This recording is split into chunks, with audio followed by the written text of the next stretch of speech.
So magandang gabi sa inyo mga kabayan, no? So kung nakikita nyo sa likod natin mga kabayan, medyo maliwanag pa siya. So ito yung view sa Greenland mga kabayan. Alas 8 na dito ng gabi. Pagpalapit na yung summer, unti-unti na siyang lumiliwanag sa panahon ng gabi. Pagka summer na talaga dito, sa panahon ng alas 12 ng hating gabi, ay talagang may liwanag at sikat ng araw pa rin siya. So gaya nito mga kabayan, March pa lang dito ngayon, mag-April. So titingnan nyo naman yung paligid natin, ay medyo maaliwalas pa yung panahon, no? So ganito pagpalapit na yung summer. Pero kung napapansin nyo, marami pa rin siyang snow. Tapos makakapal pa mga kabayan. Minsan nag-i-snow pa rin dito. So pag summer mga kabayan, ibig sabihin sa Pilipinas sa atin ganyan ay mainit. So dito malamig pa rin siya mga kabayan kahit summer dito. Yun nga lang, yung palatandaan ay talagang lumiliwanag na siya kahit alas 8 na ng gabi. Sa panahon ng June dito talaga yung talagang summer siya dahil wala na siyang snow dito sa mga gilid ng dagat. Pero yung gitnang bahagi ng Greenland na 80% ay hindi talaga matutunaw yun. So ipapaikot ko mga kabayan yung view dito. So kung mapapansin nyo, yung sunset, lumubog na talaga siya mga kabayan sa gilid, pero mayroon pa ring sikat ng araw. So dito tayo sa gilid ng dagat. So mamaya bababa tayo doon, maglalakad-lakad tayo at ipapakita ko sa inyo kung ano yung view ngayong alas 8 mga kabayan dito sa Greenland. So yan, tingnan nyo yung ilaw lahat. So ang gaganda ng view dito at saka ang linis ng lugar, tahimik. So tara kabayan, samahan nyo ako at bababa tayo dito sa baba at ipapakita ko sa inyo yung view. So yan mga kabayan, kung napapansin nyo dito sa likod natin, so ang gaganda ng mga bahay, tapos may mga ilaw, tapos puno ng snow yung paligid natin. Ayan. So ito yung view natin dito mga kabayan sa gilid ng dagat. Ayan. Tara, samahan nyo ako, iikotin natin itong lugar dito mga kabayan para makita nyo ng mas malapitan. So ngayon mga kabayan, uumpisahan na natin yung pag-iikot-ikot dito sa Greenland, sa Nuuk City. So ipapakita ko sa inyo mga kabayan yung view dito. So gagamitin ko lang na camera mga kabayan, talikod lang para medyo malinaw yung kuha natin. Kasi pag gaganito, front yung gagamitin natin, medyo malabo siya. So tara mga kabayan, samahan nyo ako. So yan, ito yung view natin mga kabayan. So dito tayo mag-umpisa sa simbahan. So yan, mayroon pang cross yan sa taas. Yan, ito yung protestant daw na simbahan. So iikotin natin ito habang ako nagsasalita. So yung mga building na yan ay modern type na siya. Yan yung mga building na kadalasan ginagawa namin, matataas siya, hindi kagaya nito mga kabayan na building. Yan yung mga sinauna pa. So hindi siya building, bahay siya, mga bungalow type siya. Pero mas maganda yung ganyan mga kabayan. Kaso siyempre maliit lang yung kukunti na yung makatira, hindi kagaya yung mga building ngayon na medyo marami yung makatira. So tara, pupunta tayo mga kabayan dito sa area na ito. So titingnan natin kung mayroong naglalakad dito maliban sa akin. So yung bahay na yan, kung napapansin nyo mga kabayan, parang wala siyang tao, ilaw lang. Kasi nga walang nakatambay sa labas. Sana pwedeng tumambay, no? Kaso malamig talaga, kaya yung mga tao mas pipiliin talaga sa loob. Kahit taga dito sila mga kabayan, siyempre tao din yan sila, karamdam din yan sila ng lamig or init. So tingnan mo itong bahay, halos sa akyatin na ng snow yung bubong niya mga kabayan. So nasa level sa ng bubong, so punong-puno na ng snow. Sa tingin ko wala siguro nakatira dito dahil wala naman, hindi na nilinis. Kasi yung nililinis lang talaga dito, itong mga daanan na madadaanan ng sasakyan. So yung sa gilid na ng bahay mo, ikaw na mismo yung maglilinis doon. So ito yung paligid natin. So walang katao-tao mga kabayan sa mga dinadaanan natin, walang naglalakad. So ako lang talaga dito ngayon. So ito yung sentro talaga ng Greenland. Sa tao pa, ito yung heart mga kabayan.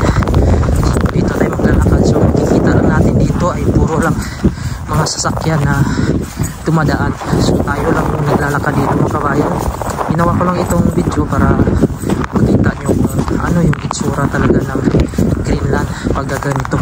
So ang oras natin ngayon ay alas 8:30 na ata ngayon. So alas 8:30 na ng gabi.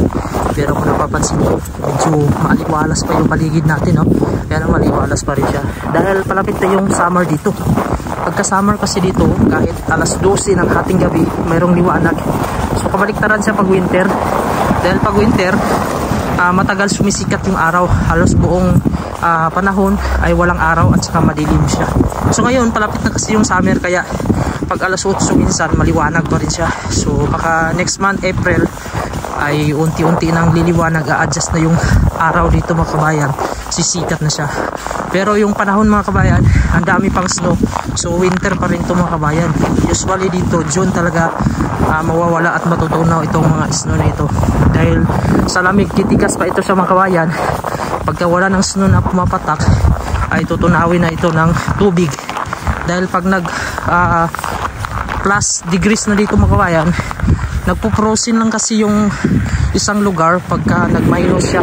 So ayan mga kabayan, no, pagka panahon ng winter dito, madalas yung mga tao nasa loob lang talaga sila ng bahay at saka walang masyadong mga activities na magagawa pagka winter. So maliban na lang mga kabayan kung ikaw ay malakas sa lamig at gusto mo yung lamig, mayroon naman dito mga activities gaya ng mga skiing, yung mga mobile ba yun mga kabayan, yung sinasakyan nila mga kabayan na papunta dun sa mga bundok, yung mga adventure na pang winter. So hindi ko kabisado yung mga ganung pangalan mga kabayan.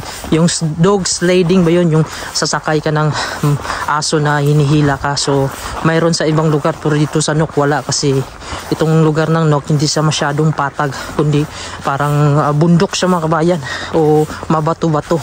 So yan, medyo unti-unti na siyang dumili mga kabayan. Kung napapansin nyo yung langit natin, tinatakpan na siya ng maitim na mga ulap dahil nga papunta na to ng alas 9 ng gabi. Yan, so dito na tinutulak yung mga snow ng sasakyan, yung backhoe. Minsan mga kabayan, pag hindi na nila mahakot lahat, pag madalian lang, itutulak lang kung saan walang mga bahay. So gaya nito mga kabayan, no, yung bahay na yan, no, tinutulak na lang dito sa gilid. Basta may madaanan lang yung bahay doon. So yan, kung napapansin yung paligid natin, tingnan natin kung may tao tayong masalubong, no, na maglalakad din gaya sa atin dito. So ito lang yung lugar ng Greenland mga kabayan, no. Hindi siya gaya talaga sa ibang lugar na malamig, na medyo marami na siyang pwede mong gawin gaya ng mga mall. So dito yung mall, nag-iisa lang yung mall dito sa Greenland. Tapos hindi ganoon karami din yung population dito. Dahil nga sa lugar nila ay medyo mahirap siya gawa ng bahay. Dahil sa pundasyon mga kabayan pa lang ay medyo mahal na at magastos. At yung ilalim nito ay puro bato. Hindi kagaya yung lupa mga kabayan, mabilis yung paghukay at paggawa ng bahay. So yun yung bahay na yun, may tao pa rin. Pero yung area nila dito, yung park dito, punong-puno siya ng snow. Tapos yan, may puno ng kahoy, buhay pa rin siya. Dadahon niya mga kabayan sa summer. Akala mo lang patayin siya dahil nga ganito sobrang lamig siya, pero mabubuhay yan siya sa summer. So yan mga kabayan, dito na tayo sa baba. So papunta na ako sa sasakyan at ako'y pauwi na din mga kabayan. So itong lugar na to medyo tipid sa kuryente dito dahil wala siyang mga ilaw. Yung mga bahay na yun, siguro walang nakatira. Tapos ito rin yung poste dito, yung nagsisilbing ilaw. So ito din, parang walang nakatirang bahay dito.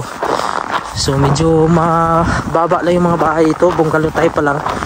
Dahil ito yung mga sinaunang bahay talaga. Pero ang ganda sa tingnan mga kabayan kumpara sa mga building ngayon na mga high rise. So yan, ito ay gilid na siya ng dagat mga bayan, no? So yun lang mga kabayan, no? Sana ang video ko ay nakatulong sa iyo, nakapagbigay ng informasyon. Kahit paano ay naipakita ko sa inyo kung ano yung lugar dito sa Greenland at yung view.